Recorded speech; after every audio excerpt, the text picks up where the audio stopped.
प्यारे देशवासियों, नमस्कार। आज मैं आपके साथ एक विशेष चर्चा करना चाहूँगा। सरकार की तरफ से एक साजिश की आशंका और कांग्रेस की भारत जोड़ो यात्रा। अब जैसे कि आप सबको पता होगा, भारत सरकार ने यानी इनके जो स्वास्थ्य मंत्री हैं, उन्होंने चिट्ठी लिखी है राहुल गांधी को, जो इस यात्रा का नेतृत्व कर रहे हैं। उनको चिट्ठी लिखी है। उसमें तो खैर उन्होंने इशारा किया है कोरोना का, कि कोरोना बढ़ रहा है, आप यात्रा बंद कर दीजिए या फिर पूरे प्रिकॉशन लीजिए। अब उनको मालूम है पूरा प्रिकॉशन लेना तो इतनी लंबी भीड़ में संभव होगा नहीं, तो उनका मकसद है यात्रा को रोकवा देना। लेकिन इसके पीछे एक डर है। वो केवल कोरोना का तो वो बहाना ले रहे हैं, लेकिन वो यात्रा रुकवाना क्यों चाह रहे हैं? क्योंकि इनके पास इंटेलिजेंस रिपोर्ट आई हैं। मेरे पास कंफर्म इस वक्त उसका सबूत नहीं है, लेकिन ये अनकन्फर्म सोर्सेज से ये पता लगा है कि राहुल गांधी अभी जहाँ जहाँ भी राज्यों से गुजर रहे हैं, वहाँ जो मेन इश्यूज हैं आज, जैसे कि बेरोज़गारी है तो बेरोज़गार लोग इनसे मिल रहे हैं, भूखमरी है तो गरीब लोग इनसे मर रहे हैं, मतलब मिल रहे हैं। गरीब लोग राहुल गांधी से अलग से ज़्यादा के मिल रहे हैं, महिलाएं मिल रही हैं, सुरक्षा की भी इस वक्त देश में बहुत बुरी हालत है। तो किसान हैं, किसान भी बड़ी समस्या है, सबको पता है। अभी 13 महीने का एक आंदोलन पिछले साल ही ख़त्म हुआ है, तो किसान अलग से मिल रहे हैं।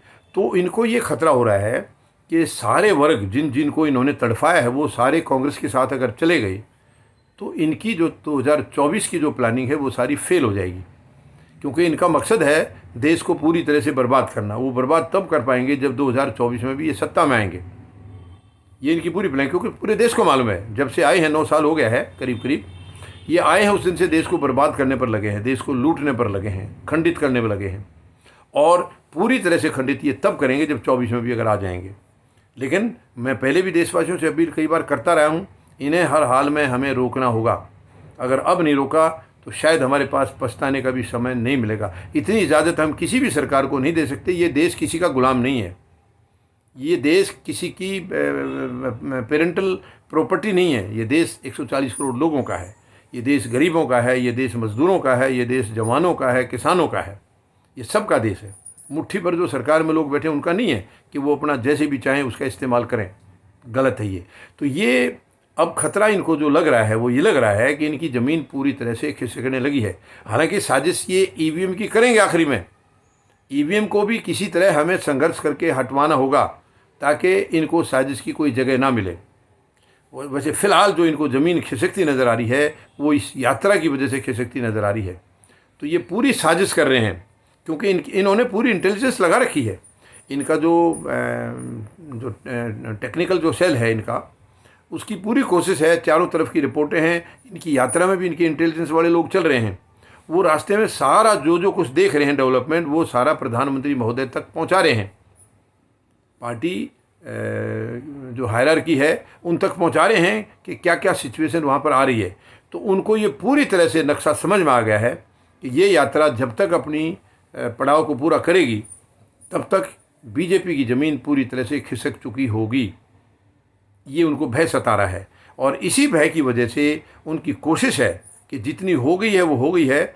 आगे कम से कम अब ये जैसे नॉर्थ इंडिया में आए हैं, मध्य प्रदेश राजस्थान पार करके अब ये दिल्ली में हैं, हरियाणा, पंजाब और जम्मू कश्मीर जाएंगे। तो इनकी कोशिश रहेगी, और इसमें भी कोई ऐसी बात नहीं है कि ये कोई और साजिश या कोई कानून व्यवस्था का हवाला दे करके कुछ और नई कार्रवाई ना करें। इससे भी कोई मना नहीं कर सकता इस किस्म की, क्योंकि ये सरकार साजिशों की सरकार है। ये साजिश करने में माहिर हैं, मास्टर हैं ये। तो इनकी इस वक्त हालत ख़राब है, और इस यात्रा को रोकने की हर संभव कोशिश करेंगे।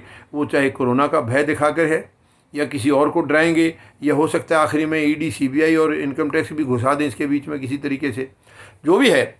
लेकिन मैं देशवासियों को भी आगाह करना चाह रहा हूँ कि ये सरकार की साजिश है। कांग्रेस जो करी है उनका अधिकार है।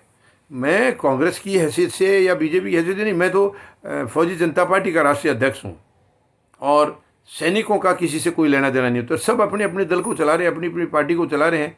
बस केवल मेरा निवेदन यही है कि गलत तरीके से ना चलाएं, अपने संवैधानिक अधिकारों का उल्लंघन ना करें। जो अधिकार आपको मिले हैं उनके दायरे में रहकर आप काम करें, जो भी करें उसके बाहर ना जाएं, फिर सबका अपना अधिकार है। लेकिन वर्तमान जो सरकार है उनकी मानसिकता ये है, ये हर तरफ के हथकंडे अपना करके संवैधानिक संस्थाओं को इन्होंने मुट्ठी में ले रखा है, उनको गुलाम बना रखा है। तो ये उसी गुलामी के तहत चाहते हैं कि इस देश में कोई और दूसरा आ ही ना पाए, इनके सामने कोई खड़ा ना हो सके, केवल यही रहें, जो कि गलत है। ऐसा नहीं है, ये तानाशाही की हमारे यहाँ कोई जगह नहीं है, लेकिन ये 9 साल से तानाशाही चला रहे हैं। अब हमें इनकी तानाशाही को ख़त्म करना होगा, किसी भी हालत में ख़त्म करना होगा। और ये जो साजिश है, हम अपनी तरफ से अपनी कोशिश करें, कांग्रेस अपनी तरफ से कर रही है, बीजेपी अपनी तरफ से करो जनता को समझाने के लिए जो भी आप बता सकते हैं, लेकिन साजिश क्यों कर रहे हो आप किसी के साथ? ये गलत है, हम साजिश के खिलाफ हैं। धन्यवाद। जय जवान, जय किसान, जय हिंद।